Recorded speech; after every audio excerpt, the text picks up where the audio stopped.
So welcome. Thank you for joining us today. We're very excited to bring you Legislation and Advocacy 101. This is brought to you today by the Coalition of Housers, or CoHo. So for those who don't know, the Coalition of Housers is a network of new and emerging leaders working in and advocating for affordable housing in the South Bay. CoHo was developed from the need to support early and middle career housers through workshops, trainings, networking, and social events.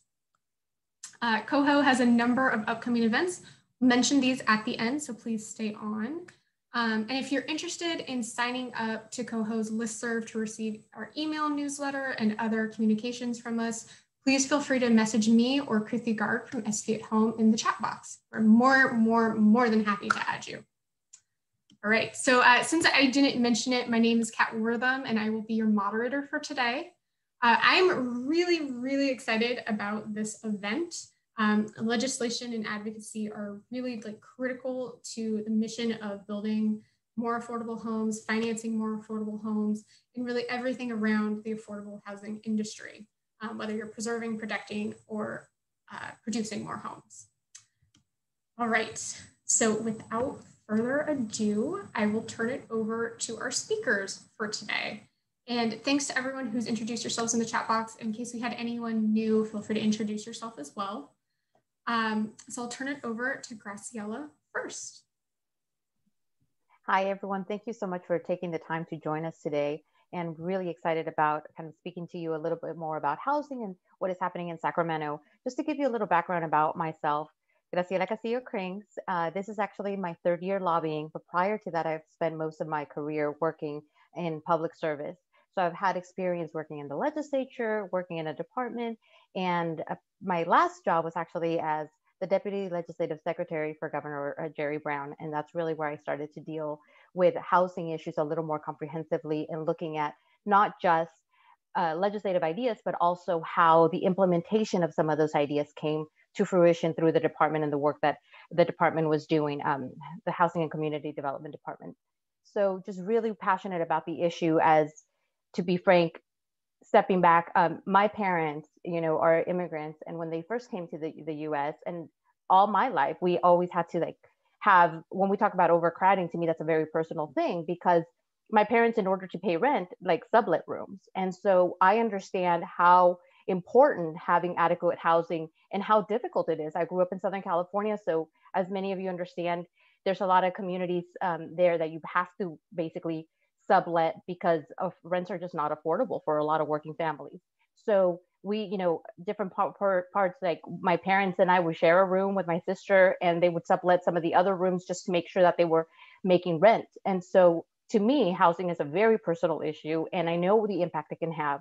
And it just keeps, I thought that by the time I was where I am today, that we would actually have much more affordable housing, and to see it kind of go the opposite direction is actually one of the reasons I'm so passionate about it. So with that, that's a little bit about my background, and maybe I'm going to hand it off to Michael. Great, thank you, Graciela, and hello to everyone.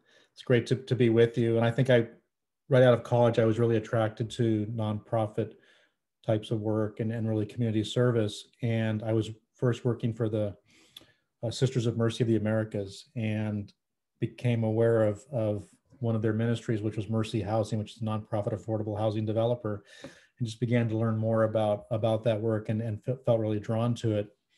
And I was working in the Bay Area at the time, and then went back home, which my home is also in the San Joaquin Valley. And I see Mr. Ray Chavez on the line. It's great to see him too. He was actually a longtime board member of Self-Help Enterprises. And we worked in the 8 counties of the San Joaquin Valley, particularly focused on farm worker housing, potable water, just the basics, housing is so basic in terms of the Maslow's hierarchy of needs. It's so fundamental, yet so many people live in very distressed conditions. And I was just so thrilled to be able to work with Mr. Chavez on these issues. The San Joaquin Valley is also home to the United Farm Workers Movement, and to try to provide that workforce with affordable housing was really how I first got into it. But as you know, housing really comes at the crossroads of politics and policy, because you have your general plan and land use that dictates kind of the constitution for a city's growth, and you really have to work with with your neighbors and with the planning commissions and the city councils to try to get something approved. And I later would become a school board member and city council member in the San Joaquin Valley, and see it from that side as well. And of the day as projects came forward, and to approve them. And so that really became my focus. And when I worked with self-help enterprises, was how can we facilitate this process, build homes, negotiate with neighbors, get project approved, align that financing, and then to be able to it's really gratifying to see families in these homes and have a stable environment for their children to grow up in, and then be able to go to school and college and thrive. Oftentimes farm worker families whose parents had not had the opportunity for a formal education and worked long hours in the fields. And so that's really, I think, the North Star for me in all this work, and what's kept me doing it for the past couple decades. Oh, starting to reach my mute button, apologies. Thank you both so much for your personal stories as well. I think those are always critical because housing is really a mission for so many of us. I know that's myself included. Right, I will turn it back over to both of you. We can start off with kind of how a bill becomes a law. The bill process is crazy. So what's going on in Sacramento, and what should we all be learning from each of you? Maybe I'll go ahead and start.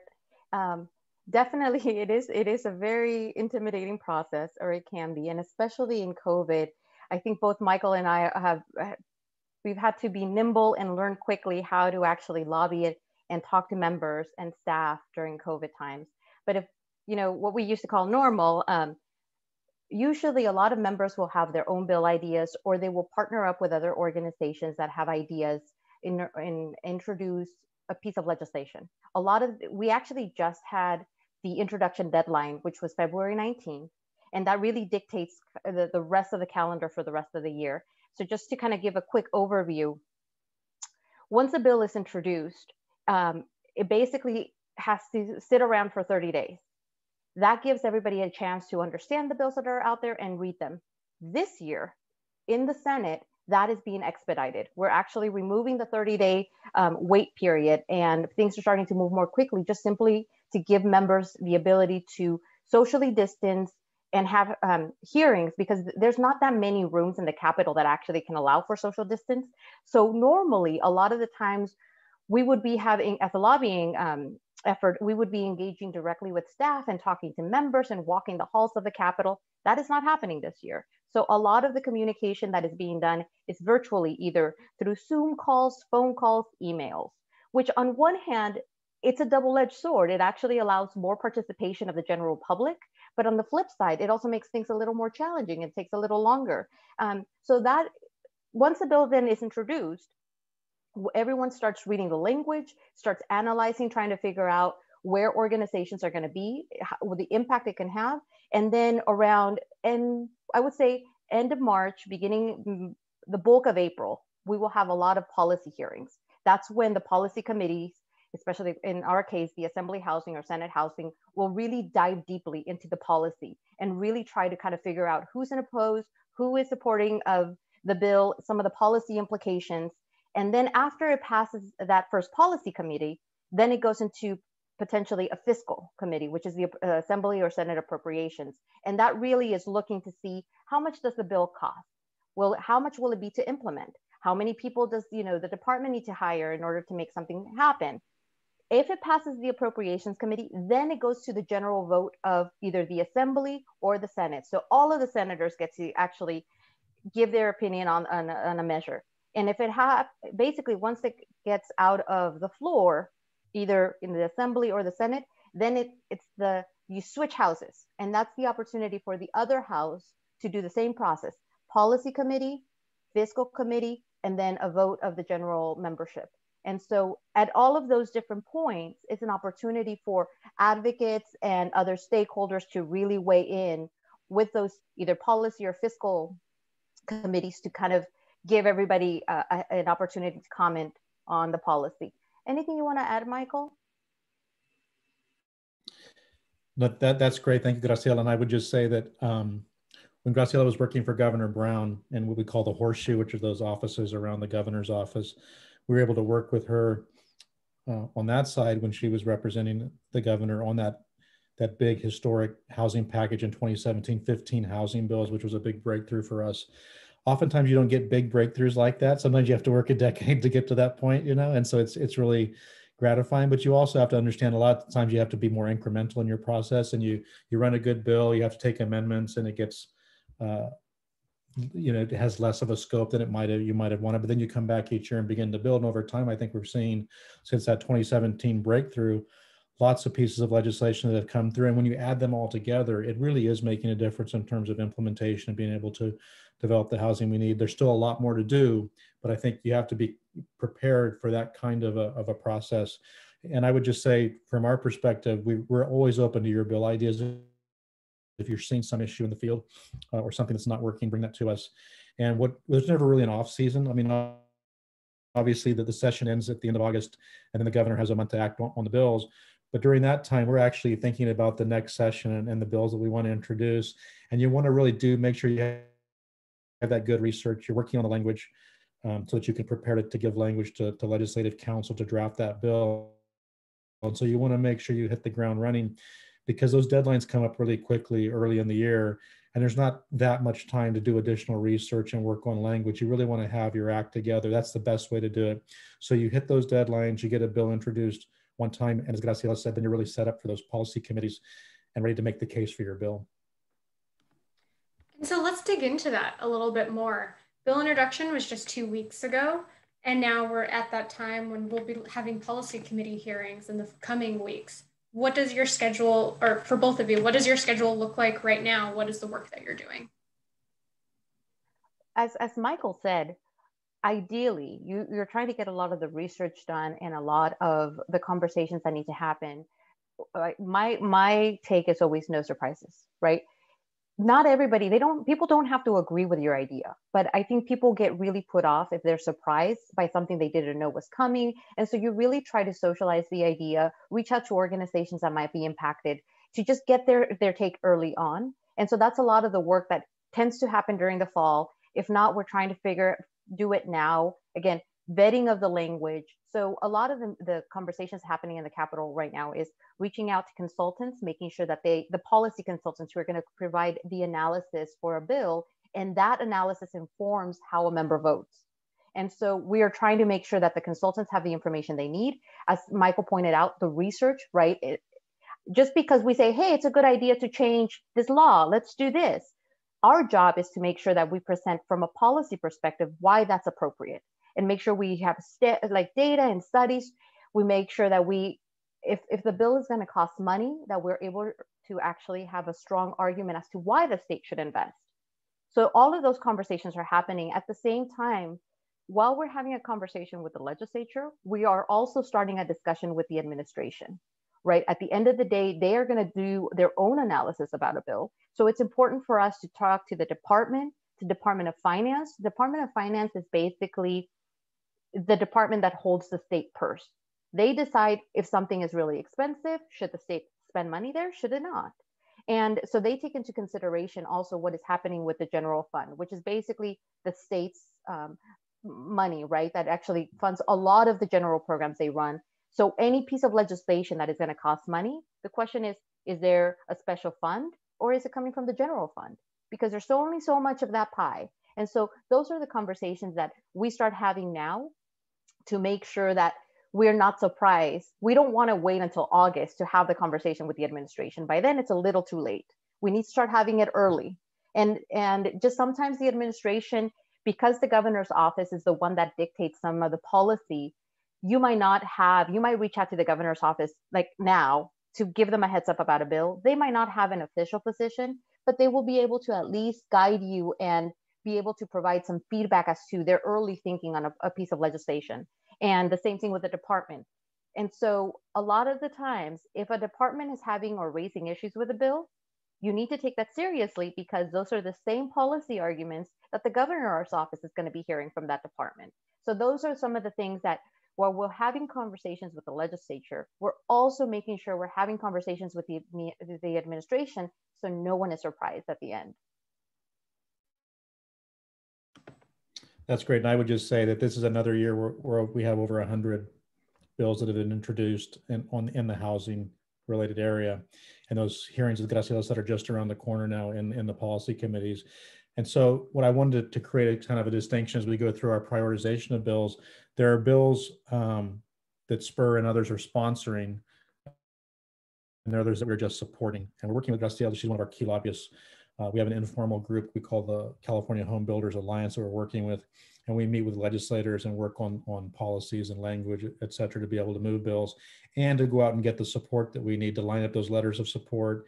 We like to send out template support letters that people can then submit to committees to register support in the committee analysis, which is really important when the staff consultants, committee consultants do the analysis of the bill. They also often include the list of supporters and the opposition, et cetera. And we want to make sure that we have a strong representation there of those who are supporting the bill. But if you sponsor a bill, that typically means that you came up with the idea and you pitched it to an author, and that author had interest. But that means that you're then responsible to really see that through to the end, from soup to nuts, to do everything to bring forward the ideas and the language, work on garnering support, provide testimony in committee hearings. Oftentimes you have a media communication strategy where you'll do op-eds in support of the bill. And so it's really a commitment you take on that you're going to see that bill all the way through to the governor's desk and make sure at every point that you're meeting with legislators and staff and making sure that you can move that bill. So before you do that, you want to make sure you're able to provide that commitment and the support for the bill. For bills that you're just supporting, oftentimes you'll do some of that work, but you won't have all those key responsibilities that a sponsor would. And the other thing I would say is that some authors, those are members. At the state level, they're authors. At the federal level, they're sponsors of bills. Those are the electeds. So there's a little bit of different terminology there. But when you're working with the authors, sometimes they don't want sponsored back bills. They only do author back bills for various reasons.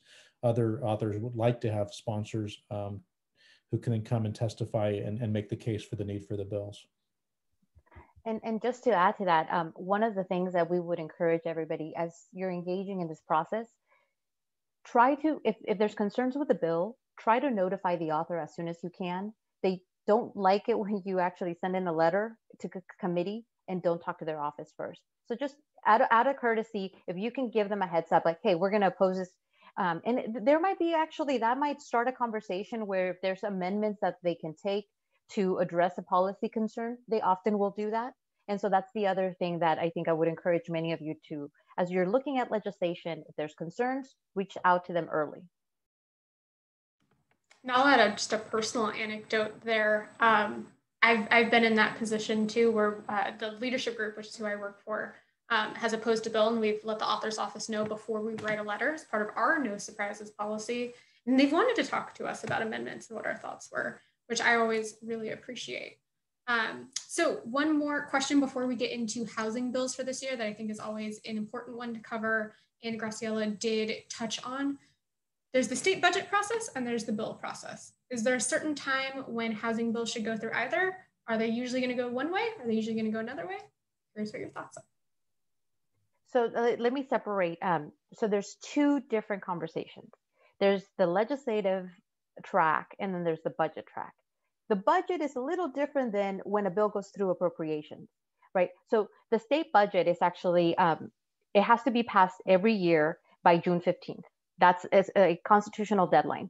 So what ends up happening is at the beginning of the year, usually around January 10th, the governor puts out his proposal for what he thinks or how he thinks the state should spend the general fund.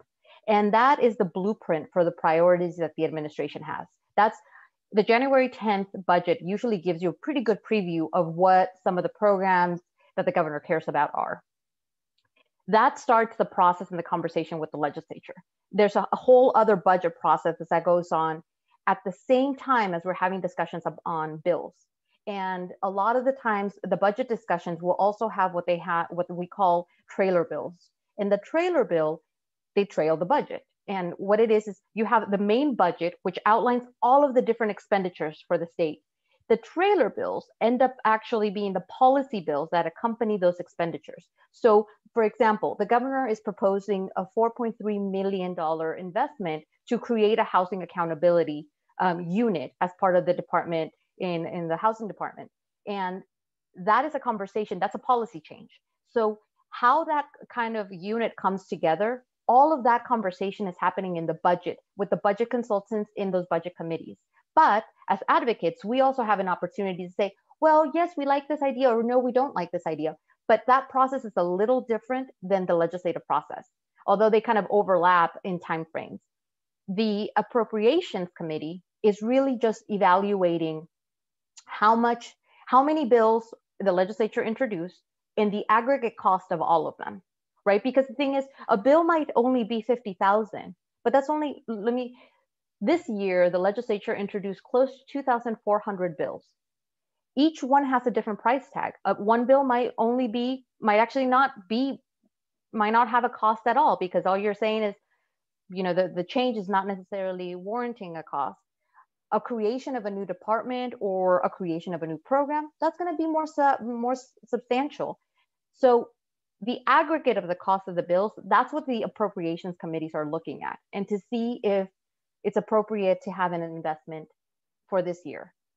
So usually when the general fund has been in a decline, especially if you think about the Great Recession, at that point, there's a lot of bills that had to basically rise to an urgent need for the legislature to say, you know what, we're going to invest that money, because there wasn't any money. We didn't have any money. So it was really difficult during that period to actually pass any new programs or any new legislation if they cost money.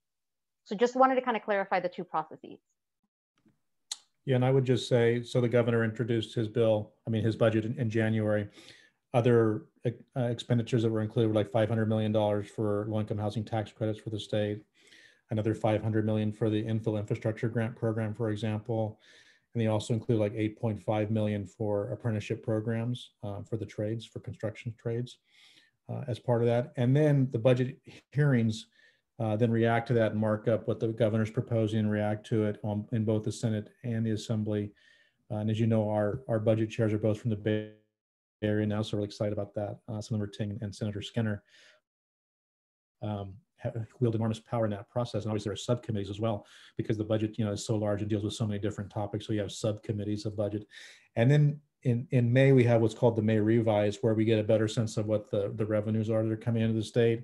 And the governor can then react to what the legislature is doing, where they want to go. I think Graciela said they'll release budget trailer bills to look at, which may also have some policy in them. They try to limit that, but in addition to the main documents of the budget. And then from there, you oftentimes have big three negotiations, et cetera, when needed to move up to that constitutional deadline of June 15th to be able to adopt a budget. And of course, the new fiscal year starts on July 1st. Other considerations when you're writing a bill, you may have a fiscal impact in your bill, whether even if you don't know it. So for example, if you're asking HCD to do something, the administration will say, well, that's going to cost us money if you want them to conduct this particular program. And so there may be a cost when you go into appropriations. It'll be scored that way in terms of what that fiscal impact is, and the analysis from the department about what kind of FTEs they would need to do what you're proposing. Or there might be a local program, which means you're asking local jurisdictions to do something, and they need to be reimbursed for their costs. And so those are things to keep in mind as you go through the process, because your bill could be a great bill, but it gets held in appropriations because it wasn't a priority of the author, for example, or one of the top three priorities, given all the bills with fiscal impacts, for example. And oftentimes the appropriations chairs will ask that, if we had to choose what are your top three, because you can't have, 7 bills that all have these fiscal impacts. We're also trying to coordinate that with the spending through the budget. And the idea is to bring that all together to the extent that you can, so that when you adopt a budget, you know what those outlays are going to be to the extent possible in the next fiscal year. Thank you both. Definitely appreciate the way you both delineated the budget and legislative processes. I'm going to turn it over to the chat box real quick because we have one question from Dixie. Dixie is asking, can you speak to what should be done when we encounter unintentional negative impacts that aren't discovered until we put what the bill is intended to do into action? Yeah, I was wondering if Dixie might be able to elaborate on that or give an example, if she'd be willing to do that. Yeah, Dixie, do you want to come off mute? Sure, thanks so much. Thank you both for being here. Yeah, we're, seeing in the field some impacts as a result of AB 168 right now, with the just the requirement to notify tribes of any resource discovery. And we're seeing just a disconnect between what is public information and accessible and what is private information and not accessible during the consultation. The problems that we're having and experiencing is that we know what to do in terms of the timeline from 0 to 30 days, but we don't know what to do when we all come to an agreement and there's still an impact. And so it is definitely impacting the ability to use SB 35. And so it's kicking us into a CEQA. So in essence, if there is a potential impact or an unknown impact, then it's really negating SB 35 in the field. Yeah, those are good points, and I'll share a little bit. And Graciela may want to have her perspective on it too, because she worked on this. And it was a very difficult area because we want to be respectful of the tribal lands, and the tribes, of course, at the same time want to make sure that we're not impeding unnecessarily affordable housing projects that could benefit from SB 35, and which was the whole intent of that original legislation. So that was the tension. I know Senator Wiener worked very long and hard on this with Chair Aguiar Curry on the issue, and she was the author of that bill. But oftentimes there is need, and we actually had submitted a letter with some proposed kind of principles as our alliance. Oftentimes, though, when a bill does get signed into law, you do need to come back with additional cleanup or clarifications to bills and to make them function better and to make sure that their intent is being realized. And I think there's more work to do in this area, and we had all known that going into it. But I'll turn it over to Graciela to get her take on it. No, that's right. And at the end of the day, a lot of the times in Sacramento, legislation is passed and we think it's going to work a certain way, but really you don't know until the actual implementation, until people start utilizing the law. And that's when you end up realizing there were gaps or things that were not originally envisioned come up.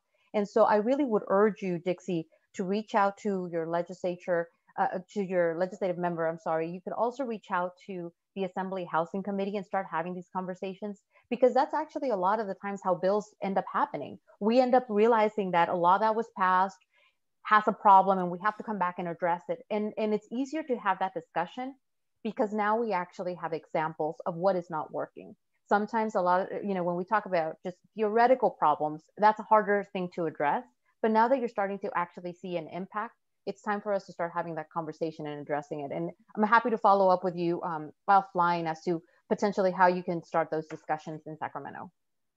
Yeah, and I'm at mlane at spur.org. And please send me your examples. It can be a scenario that you run into. It could even be a proposed language, because we need to have all that information from the field and for implementation. I can take that back to our alliance because, we know this area we need to continue working on. Thank you both. So before we get to Ray's question, which I see in the chat box, I would love to talk about the plethora of housing bills that have been introduced so far this year, and kind of what you both are hearing, and then we will go to Ray's question afterward. I'll turn it over to both of you to talk about the housing bills. Michael, you want to start?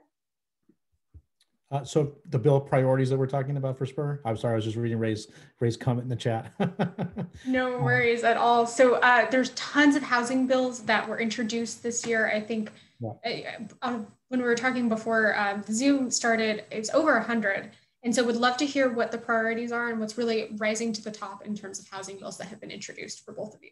Yeah, so this is where the idea of sponsorship versus support is really important, because when Spur has committed to bills to be the sponsors of, those have to be our top priority. Just that's the absolutely requirement to be able to work with an author. If you don't deliver, the author may not want you back, right? So I can share a few of those. I don't want to just read at you, but I do have a list of some key bills that Spur is sponsoring that we can share with you. And then I can talk about broader support, because we also, just because the bill isn't our idea necessarily, or it came from a different sponsor, we also want to be helpful to our legislators and demonstrate that support, because we know it's really difficult to operate in this area, and there's a lot of pushback. One of the reasons we wanted to form this alliance that we have at the state level is because livable California which is the anti-housing group, has been very active. And as you know, now with the virtual meetings, everyone can get on there and they can, public comment can go on for hours on some of these bills, because they'll have hundreds of people lined up just calling in to say why they don't want anything done in the housing space. And so we're trying to create the resistance to that operation, if you will, and to provide support for good housing policy. But I'll just share a few. One of the key bills that we're sponsoring is AB 1401, and this is with the new chair of Assembly Transportation, Laura Friedman, and several co-authors.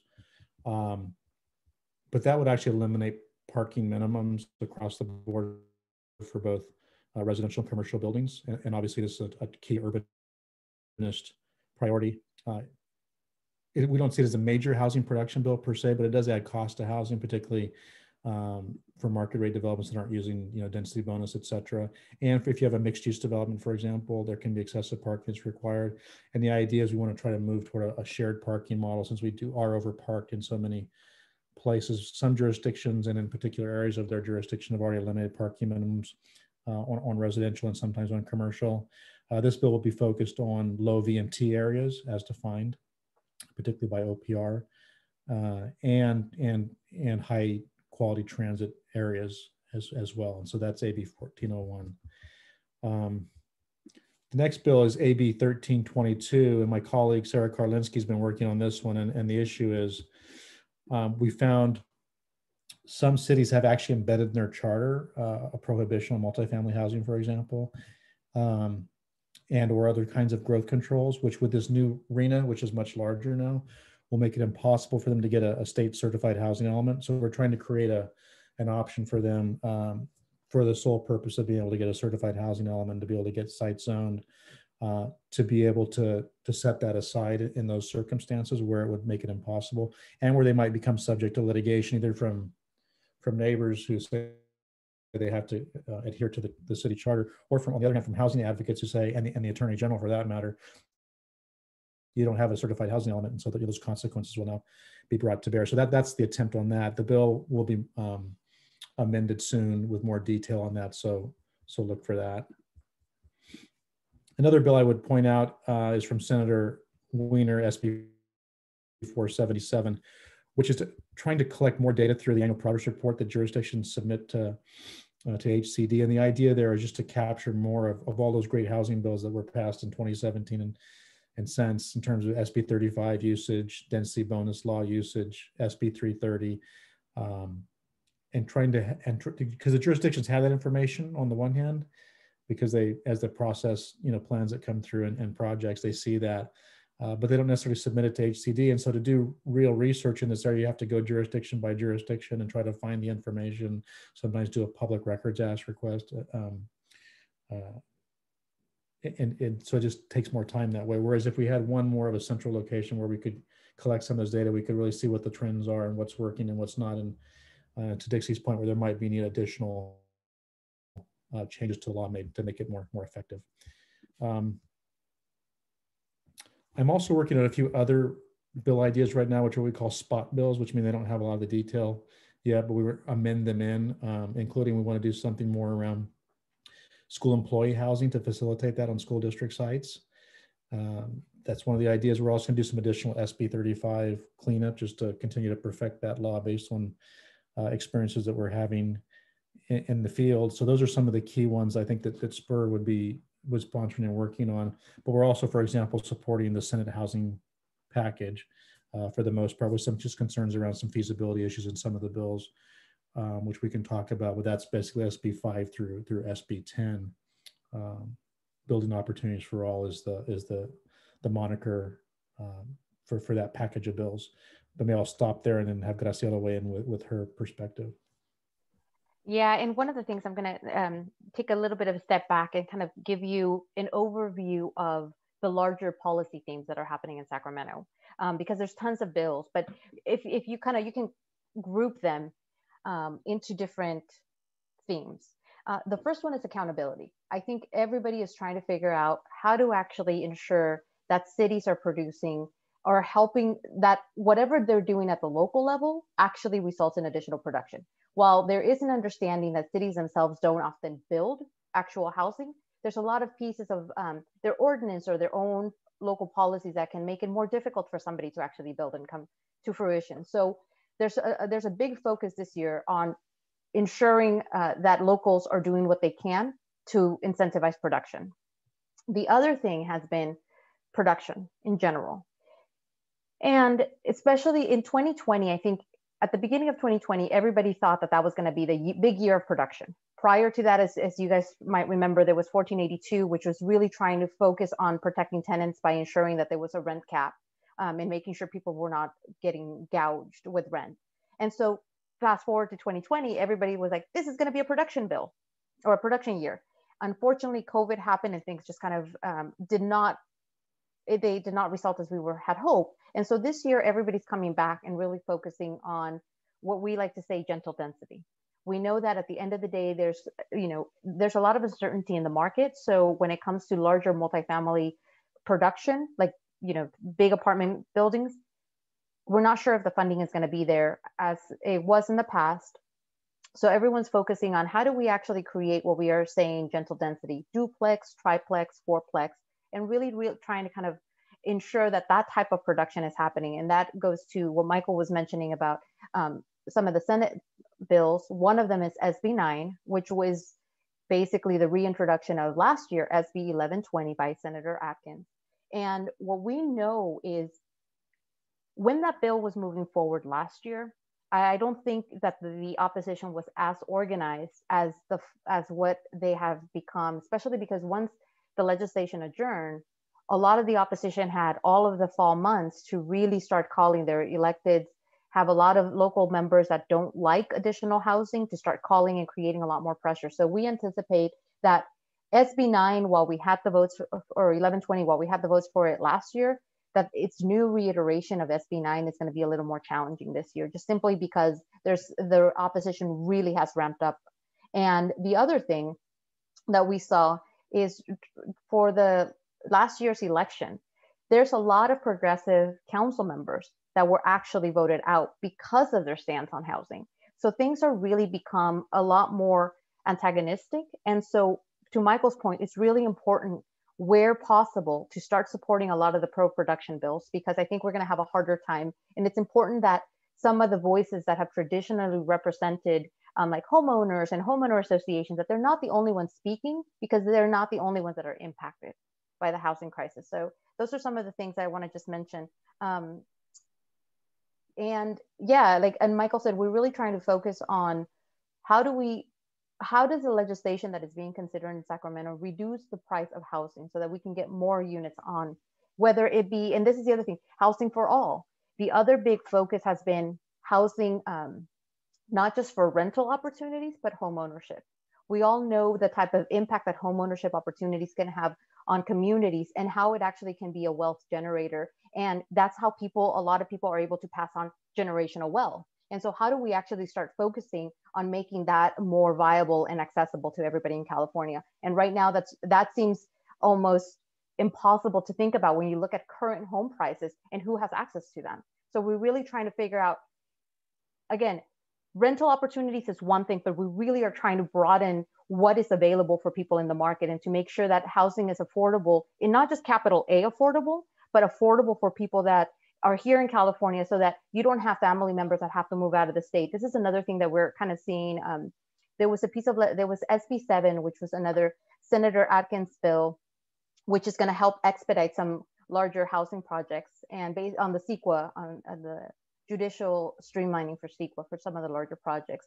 And Senator Wilkes stood up and basically said, I'm supporting this measure, which he did not last year, but he was supporting the measure because he actually had to tell his son and daughter goodbye because they ended up moving out of the state because they couldn't afford California. So it's starting to become a really personal issue for a lot of people, because California, they can't stay here, and that's not what we want. So those are so at least that is becoming a bigger piece of the conversation, where it's not as abstract as it was 10 years ago. People are really starting to understand how the housing crisis is impacting real people here in California on a day-to-day basis. Thanks, Graciela. I just wanted to add a few quick points there too, to build on that. The Assembly had tried to also address the issue of how high impact fees can also be an impediment and create exclusionary communities with very high fees as a strategy to avoid housing. And they had actually tried to introduce, the Assembly did last year, a package of bills in this area, but some of those are coming back currently spot bills. But take a look at AB 58, Gabriel, AB 602, Grayson, and AB 678, Grayson. And the idea is can we have a more consistent methodology in terms of what these nexus studies look like and how we determine what the fees should be, and also require the feasibility study as well to go along with that, because the fees, even in jurisdictions with similar characteristics and real estate markets, et cetera, have very markedly different fees, and they can be really excessive exactions. So that's an important, although somewhat technical place we really need to drill down on because that can really drive the cost of housing. And then to Gracielo's point about home ownership, there's really a lot of interest in getting back to home ownership opportunities for middle income families and for families of color. As you know, our home ownership rate is more than 10% below that of the national rate. And it's even lower than that, of course, for Latinx families and for Black families. And really that kind of asset building, they've been excluded from for various reasons over time, and included from neighborhoods and from financing, quite frankly, 30-year mortgages due to the redlining practices.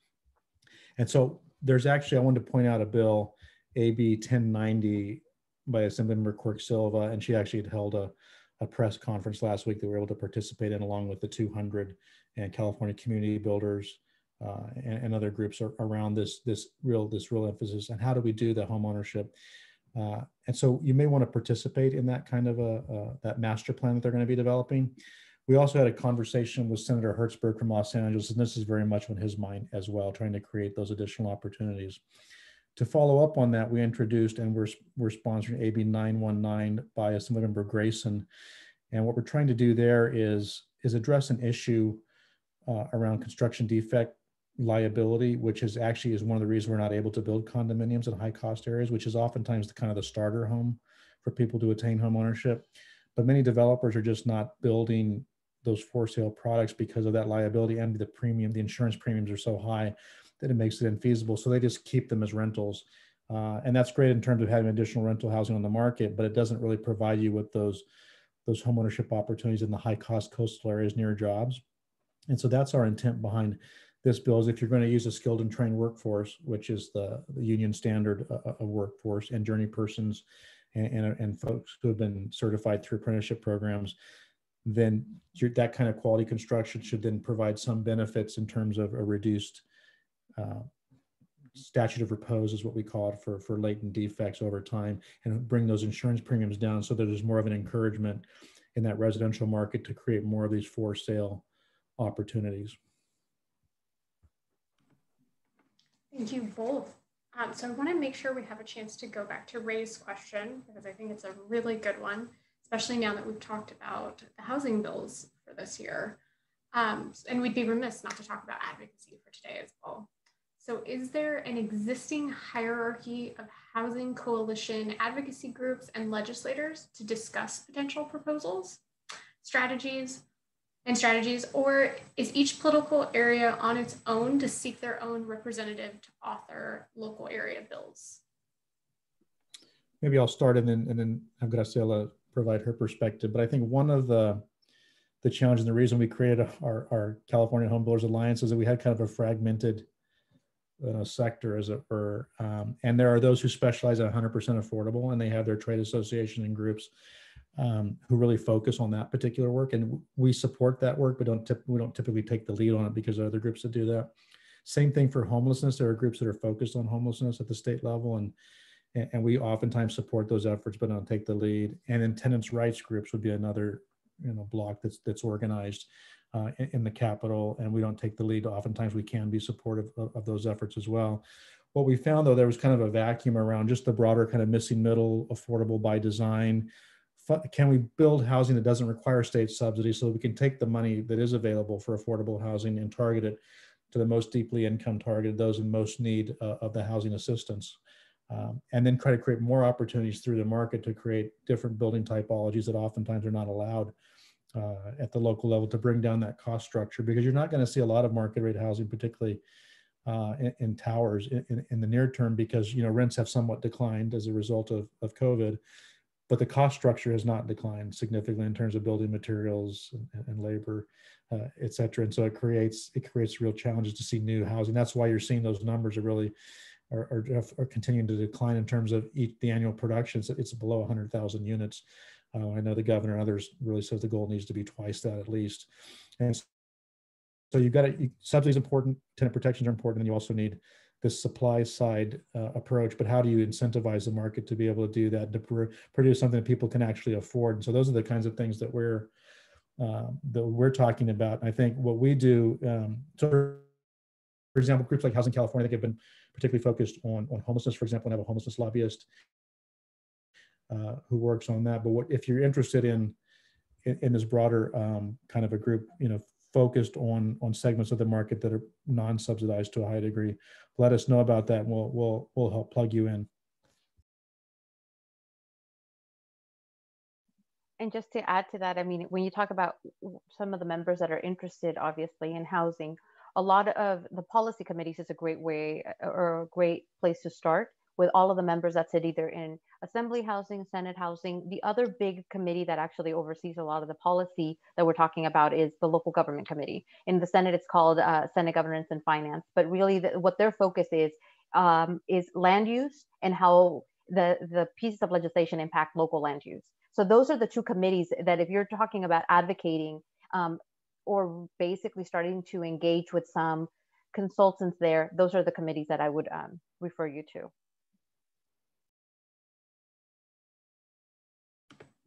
Perfect. Thank you both. So one follow-up question to that, right before we get to Jane's question around city sizes.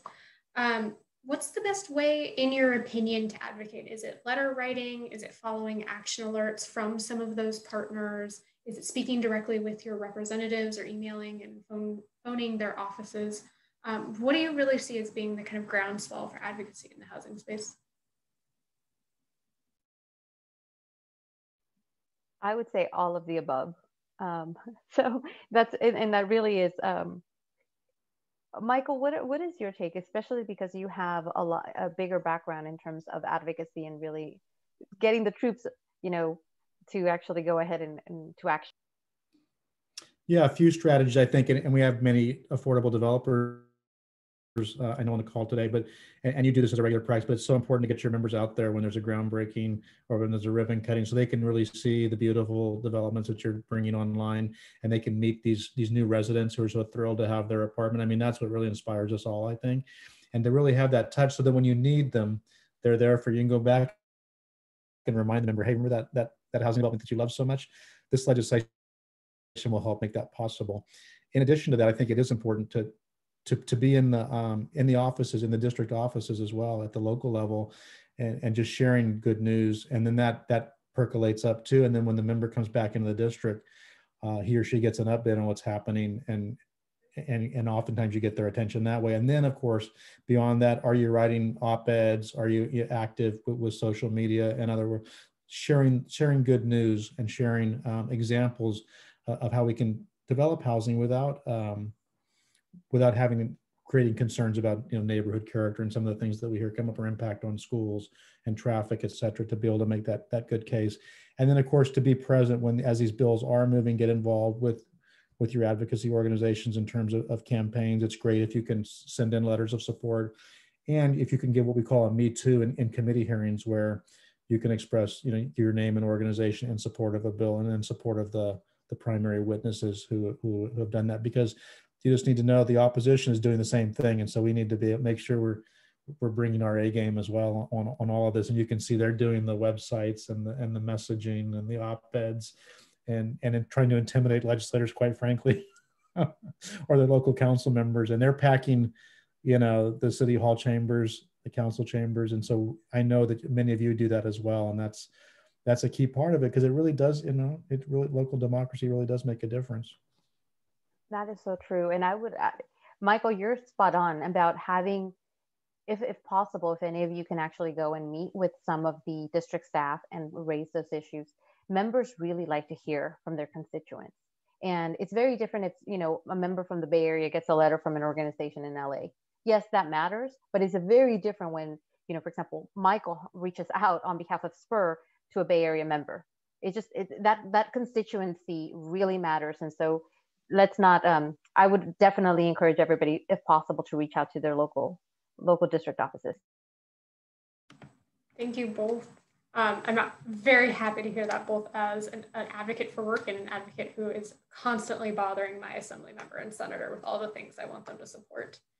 All right, so one last question. I want to make sure we ask this one from Jane because it's a very good question. So how do you advocate for areas that aren't large urban cities? What about the small to medium-sized cities? So I would just say that whenever you're running legislation statewide, you have to think about all the geographies and just all the different cultural backgrounds, assumptions, priorities, and they do differ. And to Graciela's point, the members ultimately represent their districts, and you need to be speaking to them and their concerns and the priorities and the concerns of their constituents. And so we always take that in view. And oftentimes you'll have a gradation of bill where it'll affect an urban area in a particular way, but you'll modify it so that it also works in suburban and rural areas. And that's always a lens that we have to use, because quite frankly, you need to get votes from all across the state. And we also have to think about Southern California. That's another reason why we built the alliance, was because, you know, one of the raps was that all the pro-housing legislation was coming out of the Bay Area, and we're trying to force our priorities on the rest of the state. And so we wanted to become sensitive to that and make sure that we are, you know, supporting farm worker housing when members bring that forward, or we are considering what Los Angeles is doing in the way they're addressing housing affordability crisis. And we've got, you know, folks from San Diego we're working with as well to be more comprehensive. It's really important because when you do have those tough votes, as Graciela is saying, to be able to have constituents on these Zoom calls with us, making the case and explain to their member why this is important, that's everything in this game. And that's right. I think Michael is 100% correct, where a lot of the members are looking at a policy based on their district. Let me give you two examples. You have both Bay Area members, Senator McGuire and Senator Scott Wiener. Senator Wiener represents a very dense urban core, very different than some of the parts that Senator McGuire represents, where Senator McGuire is also looking at the rural aspects of it, but also ag. He's looking at a variety of different things. And so from his perspective, they could both be looking at the same identical bill, but the impacts on their districts and some of the local jurisdictions is going to be very different. And so at the end of the day, one of the things that is really important for us to understand is how large California is. If you think of, for example, Palm Desert or Inyo in Southern California versus Oakland, very different jurisdictions. And so that's, I think, sometimes what's challenging about passing statewide legislation, where you're trying to create a piece of law for everywhere in the state. And so a lot of that conversation, we're actually always open and excited when people, especially that represent smaller cities, want to come to us and say, how do we take into consideration, how do we also make sure like small cities and large cities are able to comply with the law, but how do we make the accommodations to understand the differences, the regional differences, just population-wise, also resources. For example, a city like LA is going to have very different resources than a city like Kern, right? And so those are the things that having conversations and really bringing those perspectives to the table can help shape legislation in a way that we're implementing it, or the implementation of a legislation can actually be more successful and inclusive. And Graciela, I would just say your example was perfect, because if you run a housing bill in the Senate, very often you're going to go to see Senator Wiener's committee first, and then you're going to turn around and go to Senator McGuire's committee. And you want to make sure you've got a bill that's responsive to the concerns of both of those members and those chairs to be able to get an I recommendation on your bill. So that thinking has to be integral to whatever kind of legislation you're crafting. Perfect. Thank you both. And Graciela, as someone who lived in Senator McGuire's district for 4 years, I can attest that very different from Senator Wiener's district. So it's a great example. All right. So would either of you like to provide any closing statements while we wrap up in the last couple of minutes? I just wanted to thank everybody for giving us, an hour of your time to really understand and try to get involved in politics in Sacramento and legislation. And that just makes me really excited to see that type of engagement. So thank you everybody for allowing us to kind of share some of our thoughts. Yeah, I'm grateful for all the work that you do as well. And please stay in touch and please share your bill ideas, how you'd like to help, and we'll make sure we plug you in. But we're always looking for the best ideas and the ways that we can help you do your work better and really implement legislation to that end goal of having a more just and fair society where everyone can have a safe, decent place to live, and working together we can get that done. And Kat, and is there any way that you can share our email addresses with the participants? So if they want to get a hold of us, or again, as Michael was just saying, let us, Sacramento is what we do on a day in and day out. And so if there's anything we can do to kind of explain or provide any type of resource, would love to work with all of you. Absolutely. We can definitely send your contact info to everyone on this call within the next hour. So that's no problem at all. And I just want to say thank you to both of you for joining us today. Thanks to all the participants, of course, but you both are so fantastic, both as advocates that I've worked with in the past on housing bills, and just great to get advice from, great to get perspective from, and really want to thank you for joining us on your lunch hour as well. I did want to just say we do have a couple of more CoHo events this month. Feel free to check out the link I put in the chat box. And thank you to all of you. See you next time. Thank you. Take care.